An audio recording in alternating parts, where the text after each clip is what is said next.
of sexual assault. A former staffer, Tara Reid, says Biden violated her inside the U.S. Capitol in 1993. She filed a police report this week. Here's her account. He had me against the wall, and then his hands were down my skirt and up my skirt, and I was wearing, I wasn't wearing face or anything, and he then, with his hand,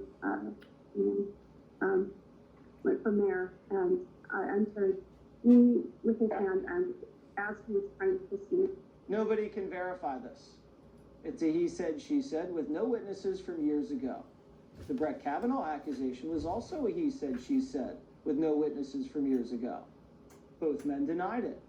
But both accusations were treated completely differently because of politics. The Kavanaugh accusation immediately dominated the news. Wall-to-wall coverage for 2 straight months. But you can't find the Biden accusation anywhere. CNN hasn't covered it at all. But look how many times they covered Christine Blasey Ford. There's been nearly a total blackout on the Biden allegations on network television.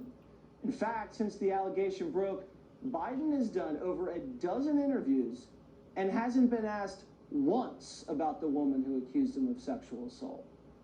These are the same journalists who accused Brett Kavanaugh of being a rapist without any evidence. I've never heard of a guy who's a one-time rapist. I've never heard of a guy who's a one-time sexual assaulter. I grew up with guys like this. He's from around this area, right? He's the 5th guy in a gang rape. It has amazed me that we have an administration that out of the millions of people who are qualified in this country of all races and genders, they consistently find men who beat, abuse, and sexually assault women. That man is disgusting. Whoever he is, the media double standard is clear. Democrats are presumed innocent, and Republicans aren't. Let's compare the accusers objectively. Ford didn't tell anybody after the alleged incident took place. Reid told friends and family and claims she immediately filed a report with the Senate office.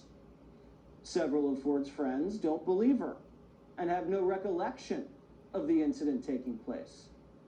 All of Reid's recognized family and friends say they believe her. Ford's memory of the incident was extremely hazy.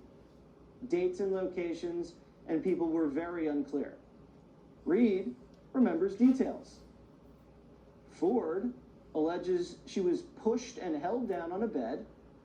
Reid alleges she was digitally penetrated. Ford's first public contact was a Senate Democrat, Dianne Feinstein, who released the allegations on the eve of a confirmation hearing. Reid's first public contact was a podcast in the media months and months before the election.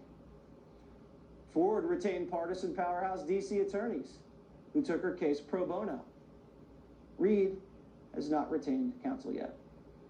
Again, Watters World has no idea if either of these allegations are true. We hope no one was victimized. But how can the media find Ford's story more credible than Reid's? A fair-minded person can't do that. Now, look at these so-called women's groups who condemned Kavanaugh but have been totally silent on Biden. Planned Parenthood, Emily's List, Women's March, NARAL, ACLU, the list goes on and on. It seems like believe all women really means believe certain women. The Biden accusation is becoming a media scandal and could take the Me Too movement down with it. Here with that, Martha Macallum, anchor of The Story and author of the book Unknown Valor. So Martha, do you agree that the media is covering up this Biden accusation? Yeah, I mean, the fact that, some of the people who ran against Joe Biden, including Bernie Sanders and Amy Klobuchar, in interviews have been asked what they think about Tara Reid's accusations, but Joe Biden has done more than 10, I think 12 interviews in the past since this information came out, and he has not been asked once about it. That in and of itself, Jesse, just raises so many questions. But what really strikes me in this whole story, more than anything, is something that we've been talking about for a really long time, and that is with these accusations, which are always troublesome, the idea that you can believe all women or believe all men, for that matter, is preposterous on its face. What you need to do is analyze the evidence in a situation, the credibility of the claim that's being made, and evaluate it regardless of the sex of who the accuser is, man or woman.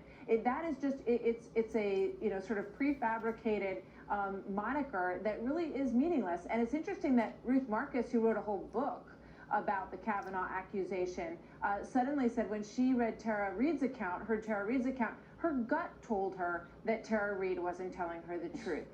So this really just sort of blows open a lot of these notions and should remind everyone about the importance of due process in approaching these cases. Right. These cases are very sensitive. They deal with people's lives, and we've seen people get raked over the coals in them, sometimes unjustly, and that's devastating.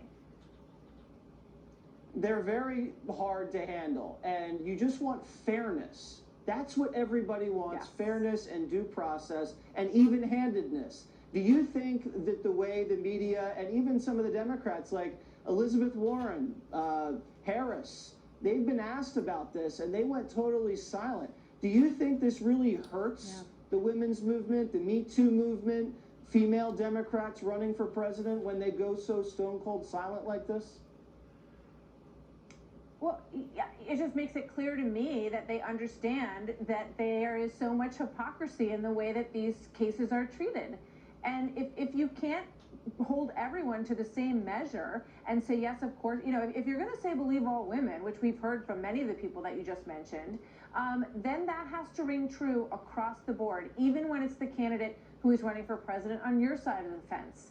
And so, what I'd love to hear from them is, this really has opened my eyes to a lot of the things that we've seen over the past couple of years about due process and about being fair and about looking at actual evidence and the trail of it that leads or does not lead to these men in these cases.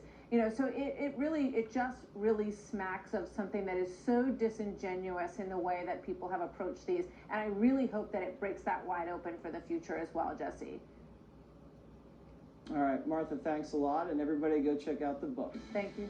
Up next, last call.